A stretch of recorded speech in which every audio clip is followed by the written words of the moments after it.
Bonjour, bienvenue à cette première capsule sur la conicité. Donc, premièrement, on va regarder où ce qu'on peut utiliser l'utilisation de différentes pièces coniques.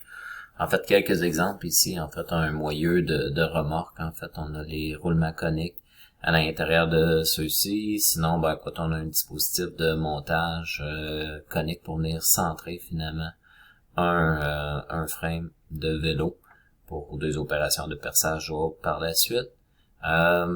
Encore un mécanisme de serrage, un écrou conique, finalement, pour venir centrer la roue sur un système de balancement, ou une transmission CVT avec des clutches avec poulie conique pour variation de vitesse sur ce type de transmission-là. Donc, on retrouve la conicité dans différentes applications.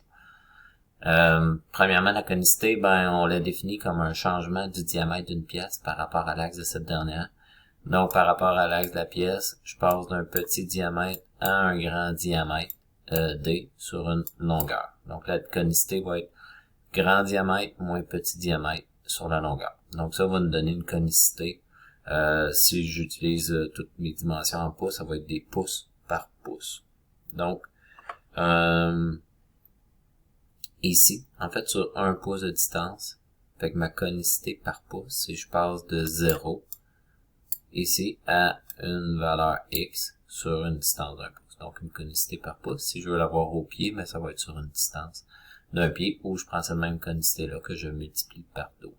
Si je veux l'avoir en pourcentage, je multiplie simplement ma valeur par 100%.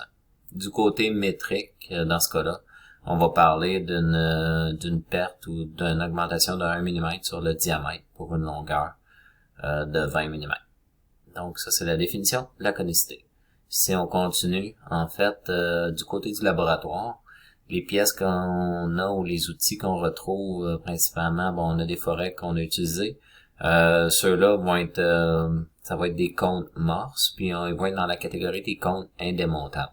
Bon, on peut les démonter à l'aide d'un outil, mais il y a un système d'auto-coincement, finalement. L'angle, le cône vient finalement s'engager avec le cône femelle pour créer l'entraînement. Donc, on n'a pas besoin d'autre chose. Comparativement au cône auto-démontable, une catégorie qu'on retrouve de notre côté dans le laboratoire, les cônes ISO. Donc, on a les cônes ISO, mais on a besoin vraiment d'un chemin de clé ici pour faire l'entraînement, puis un filet à l'intérieur pour venir retenir notre cône morse. Donc, notre cône, ISO. Du côté du cône ISO, conicité d'environ 3,5 pouces, pas d'environ, une conicité de 3,5 pouces par pied. Du côté des cônes morses, dans ce cas-ci, on parle d'environ 5/8 de pouce. On va le voir à la prochaine diapositive. 5/8 de pouce par pied.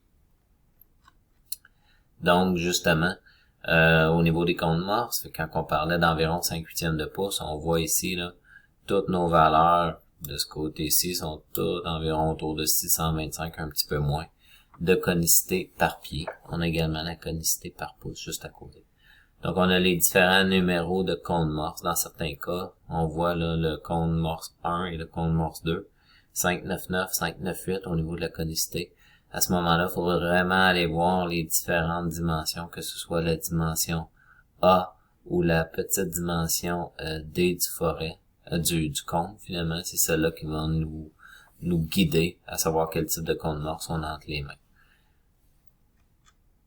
On a également les mêmes genres de tables pour des réducteurs ou des extensions, qui est la diapositive qui suit. Donc, dans le cas des réducteurs, si j'ai un cône morse de 2 à 1, donc mon cône morse A qui va être l'extérieur, ce qui est à l'extérieur, puis le B, c'est le cône qui va être à l'intérieur. Donc, si j'ai un 2 à 1, j'ai un cône 2 à l'extérieur, 1 à l'intérieur, cône morse pour le réducteur, avec les différentes dimensions rattachées. Même chose du côté des extensions, même principe. Sinon, ISO, également, en fait, là, j'ai mis en surbrillance peut-être là, le 3,5 pouces par pied au niveau de la conicité, qui est standard pour tous les cônes morses. Les différents qu'on a, un numéro 30, un numéro 40 ISO, un numéro 45, et le tableau se poursuit. Donc, j'ai seulement mis une portion du tableau. Ce qui peut être peut-être un point de repère, c'est soit le filet intérieur qui peut nous aider, ou la dimension ici, R, le diamètre de pilotage, là, qui peut nous donner une bonne indice. On a affaire à quel type de cône ISO.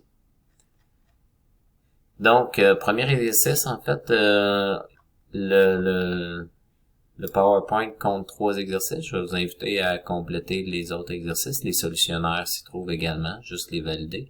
Donc, on va regarder ici, premièrement, à l'aide des dimensions recueillies, trouver de quel type de compte il s'agit. Puis, bon, la longueur, je vais vous la donner, en fait. Normalement, on aurait fait l'exercice en classe, on les aurait mesurés. Donc, sinon, le grand diamètre, si on mesure 708 milliamps, puis le petit diamètre, 580. Si on remonte juste avec ces deux informations-là, le petit et le grand diamètre, 580 et autour de 700 milliamps, donc on voit ici 572 et 700.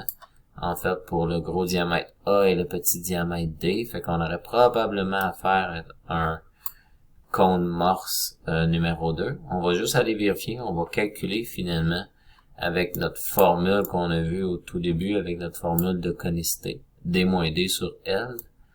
En fait, on va venir calculer D-D sur la longueur du cône. La longueur du cône, je vous la donne, 2.570 pouces.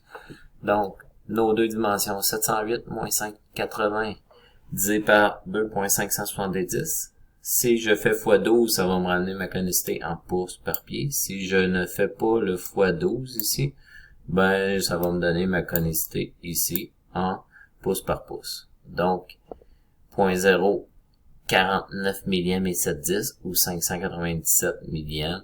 Donc, on voit qu'on se rapproche réellement. On avait les bonnes valeurs avec le cône Morse numéro 2. Okay? Et on n'aurait pas su si on n'aurait pas eu, si on aurait seulement eu la conicité, ça aurait été très difficile de déterminer si c'était un cône 1 ou un cône 2.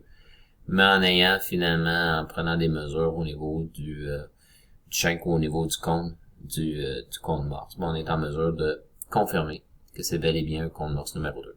Donc, je vous invite à faire les deux autres exercices, à les regarder. Puis, poursuivre vos visionnements pour la capsule 2 et la capsule 3.